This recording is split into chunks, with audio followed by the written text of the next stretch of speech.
सभी भाई बहनों को मेरा नमन, वंदन और प्रणाम। गायत्री महामंत्र। ओम भूर्भुवः स्वः तत्सवितुर्वरेण्यं भर्गो देवस्य धीमहि धियो यो नः प्रचोदयात्। ओम गुरु ब्रह्मा गुरु विष्णु गुरुदेव महेश्वर गुरुदेव साक्षात परब्रह्म तस्मै श्री गुरुवे नमः।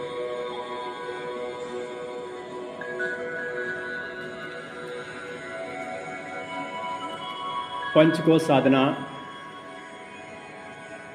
गायत्री की पंचकोश साधना। पंचकोश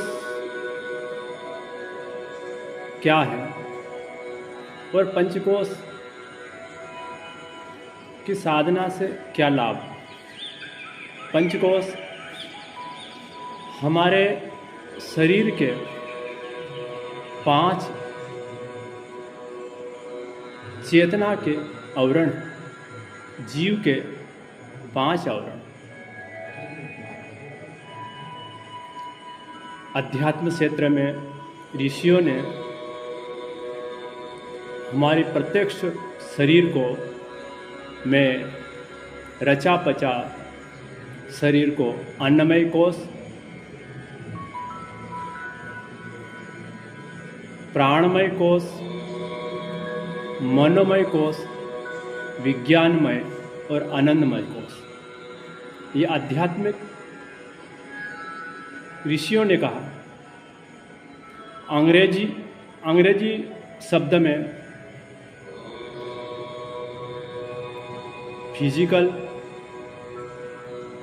etheric body, astral body, cosmic body, coxal body, ये 5 कोश अंग्रेजी के शब्द के अनुसार और वैज्ञानिकों के अनुसार प्रत्यक्ष बॉडी को सेल, प्राणमय अन्नमय को मैटर, प्राणमय को सेल, मनोमय को माइंड और विज्ञानमय को पर्सनैलिटी और आनंदमय को इंस्टीट्यूट। ये 5 कोश को की साधना कैसे की जाए? प्रथमतः हमको फिजिकल बॉडी, प्रत्यक्ष शरीर की अन्नमय कोश की साधना करना पड़ती है और प्रत्यक्ष शरीर की साधना करने से हमको तात्कालिक लाभ मिलने लग जाता है। प्रत्यक्ष शरीर की साधना में आसन, उपास, तत्व शुद्धि और तपस्या, ये हमको आध्यात्मिक व्यक्ति आस्तिक हो या नास्तिक हो, हर व्यक्ति को प्रत्यक्ष बॉडी की यदि ये साधना करेगा तो निश्चित ये उसको लाभ मिलने लग जाएगा। अन्नमय की साधना जरूरी है स्वस्थ रहने के लिए, स्फूर्ति लाने के लिए, ताजगी लाने के लिए, चेतनता लाने के लिए हमें पहले आसन, उपास, तत्व शुद्धि और तपस्या। वैसे साधारण स्तर की साधना में व्यक्ति इष्ट का उपासना, ध्यान, साधना करते रहते हैं। अनुष्ठान, लघु अनुष्ठान, पुरस्चरण, इष्ट की छवि को निहारता रहता। चूँकि साधारण साधना में काम, क्रोध, लोभ, मोह, अहंकार जैसी प्रवृत्तियाँ साधारण साधना से हटती नहीं और साधारण साधना में व्यक्ति अपने मनोकामना की पूर्णता ही के लिए ही अक्सर करता रहता है और मनोकामना की पूर्णता नहीं होने पे व्यक्ति निराश, हताश और इष्ट के प्रति आस्था डगमगाने लगती। एक उदाहरण मैं बताना चाहूँगा कि एक मरीज एक डॉक्टर के पास, चिकित्सक के पास उपचार कराने के लिए जाता और यदि स्वस्थ हो गया तो डॉक्टर के पास जाना बंद कर देगा। यदि स्वस्थ ठीक नहीं हुआ तो भी व्यक्ति डॉक्टर बदल लेगा। उसी प्रकार साधारण साधना करने वाला व्यक्ति इष्ट के प्रति आस्था है और इष्ट ने यदि उसकी मनोकामना पूर्ण नहीं की तो व्यक्ति इष्ट को बदलता रहता है। उपासना क्षेत्र में 3 प्रकार की महिलाओं का विवरण रामायण में बताया गया। एक प्रकार की महिला वो जो जिस व्यक्ति से उसका विवाह हो जाता, वो काला हो, गोरा हो, गरीब हो, अमीर हो, जैसी भी परिस्थिति है उस परिस्थिति में वो तालमेल बिठा लेगी। अपने पति को ही सब कुछ माने, पति परमेश्वर के तहत वो उसमें वो खुश रहेगी। एक वो महिला रहती जो दूसरे की संपत्ति, दूसरे पुरुष से या दूसरे के कारोबार से व्यक्ति अपने घर की तुलना करती रहती कि उसके घर में ऐसा है, उसके घर में ऐसा है, उसके घर संपत्ति है, हमारे घर में नहीं है। इस प्रकार की जो है ना दूसरी प्रकार की महिला। तीसरी प्रकार की वो महिला है जो दुष्कर्म करना चाहती है, गलत कार्य करना चाहती है, किंतु वो समय, परिस्थिति या लाज मर्यादा या समाज के दंड के कारण वह उस प्रकार का व्यवहार नहीं कर पाती, किंतु उसकी चेष्टा इस प्रकार की बनी रहती। पहले प्रकार की महिला को श्रेष्ठ, दूसरी प्रकार की महिला को मध्यम और तीसरी प्रकार की निम्न स्तर की बताई गई। इसी प्रकार गीता में 4 भक्तों का विवरण आता है।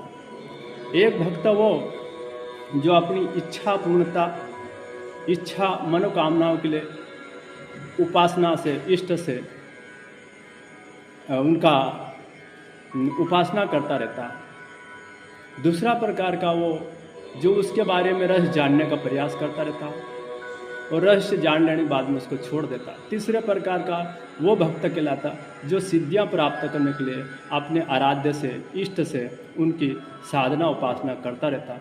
और चौथा प्रकार का साधक वो जो ना तो उसको अपने मनोकामनाओं के लिए व्यक्ति उसकी चाह ईश्वर में अपनी भक्ति, अटूट श्रद्धा और विश्वास के साथ में लाभ हो या हानि हो, किसी भी परिस्थिति में व्यक्ति ईश्वर से, अपने आराध्य से अपना घनिष्ठता, एकाकार होने का प्रयास करता है। वो गीता के 4 भक्तों में नीचे वाले को श्रेष्ठ, उसके बाद में मध्यम, निम्न और चौथे वाले को निम्न से निम्न बताया गया। 4 प्रकार के भक्त, 3 प्रकार की महिलाओं का यह साधारण साधना में होता रहता है। किंतु यदि उत्कृष्ट कार्य करने के लिए, महान कार्य करने के लिए थोड़े हमारी साधना का स्तर बढ़ाना पड़ेगा। ये साधारण स्तर की साधना में यह कहो कि हमारी शिक्षा क्षेत्र में 10वीं 12वीं तक की पढ़ाई कह सकते हैं, और ये हमारी उच्च स्तर में पंचकोशी साधना में 2 प्रकार की साधना विशेषकर उच्च स्तर में आता। एक वो जो कुंडलिनी जागरण और दूसरी पंचकोशी साधना। पंचकोशी साधना में हानि होने की संभावना कम है और कुंडलिनी जैसी, कुंडलिनी एक बिजली, एक करंट, एक विद्युत है, उससे खतरा बना रहता। किंतु पंडित श्री राम शर्मा गुरुदेव ने ये साधना को सर्वसुलभ के लिए पंचकोश को ही उपयोगिता बताई गई। पंचकोश के माध्यम से व्यक्ति साधना करेगा, उसमें हानि होने की संभावना कमी होती है। जिस प्रकार व्यक्ति उसका उद्देश्य, साधना में भी उद्देश्य 2 प्रकार के होते हैं, निम्न प्रकार के उद्देश्य और एक उच्च स्तर का उद्देश्य। उच्च साधना के से परिणाम तो मिलता है, पर छोटी साधना के लिए छोटा परिणाम, बड़े के लिए बड़ा। व्यक्ति के यदि उद्देश्य महान उद्देश्य हो तो महान कार्य करने में उसकी तल्यता जगेगी, उत्कृष्टता जगेगी, महानता की ओर जाएगा। जैसे भगवान के परम नज़दीकी हुए मीरा, सुदामा, केवट जैसे भगवान के असीम सबरी, ये जो भगवान के असीम भक्त बने, चूँकि साधना से परिणाम प्राप्त करा किंतु उनका उद्देश्य घटिया स्तर का रहा, निम्न स्तर का रहा। उनका उद्देश्य निम्न स्तर के होने के कारण वह अपने पतन के गर्त में गिरे। मेघनाथ, कुंभकर्ण, रावण, दुर्योधन आदि जो उनका उद्देश्य निम्न स्तर का था। साधना का उद्देश्य उत्कृष्ट होगा तो ही महानता को शिव अन्नमय कोश की व्यक्ति का फिजिकल बॉडी की निरोगता संभव है। साधना किए बिना परिणाम मिलना संभव। यह हमारे पंचकोश के 5 देवता, 5 तत्व की यह काया है और इन तत्वों की साधना करनी। तंत्र साधना, यंत्र साधना। तंत्र साधना, तंत्र हमारे शरीर की साधना। शरीर में जो हमारे तंत्र सिस्टम लगे हुए, उन सिस्टमों की कैसी साधना की जाए। पंच तत्वों के माध्यम से हम उन तंत्रों की साधना कर सकते हैं और संभव है, लाभ मिल सकता है इसमें। तंत्र साधना में हमारे पांचों तत्वों की, पांचों तत्वों के 5 देवता उनके अधिपति हैं। पांचों देवता हमारे पृथ्वी के अधिपति शिव, जल के अधिपति गणपति, अग्नि के अधिपति भवानी, वायु के अधिपति सूर्य और आकाश के अधिपति विष्णु। इसी प्रकार पंच तत्वों के 5 देव का विवरण कुंती ने 5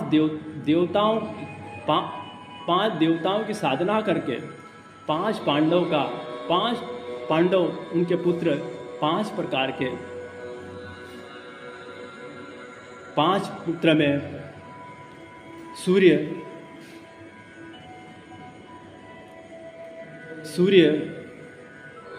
अग्नि सूर्य, अन्नमय का सूर्य, प्राणमय का यम,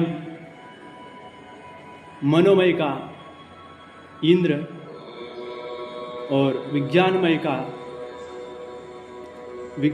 का वायु और आकाश का वरुण। इस प्रकार हमारे शरीर में ही 5 शक्तियाँ हैं। सदा भवानी दायिनी सम्मुख रहे गणेश, 3 देव रक्षा करे ब्रह्मा विष्णु महेश। हमारे 5 देवों की, हमारे 5 तत्वों की 5 प्रकार की साधना करने से हमारे शरीर के अंदर ओज, तेज और वर्चस्व, यही हमारे पंचकोश की साधना है। और पंचकोश की साधना से व्यक्ति का जीवन, मानव जीवन धन्य होगा और मानव जीवन धन्य होने पे औरों को भी वो धन्य कर देगा। हमारे युग निर्माण जैसे महान संकल्पित कार्य के लिए, महान कार्य की पूर्णता हेतु हमें पंचकोश की साधना हमारे लिए बेहद ज़रूरी है। क्यों कि पंचकोश के माध्यम से ही हम कुछ महान कार्य करने में सफल होंगे। पंचकोश साधना हमारे जीवन के लिए महानता की ओर आगे बढ़ाने के लिए, हमारी जीव आत्मा की चेतनता को, प्रखरता को, प्रखर प्रज्ञा, हमारी बुद्धि की प्रखरता लाने के लिए, रितंबरा प्रज्ञा, उच्च विचारणा हेतु हमको एक एक कोष की साधना से ही हमको निरोगता दूर होगी, प्रखरता आएगी। ओम शांति शांति।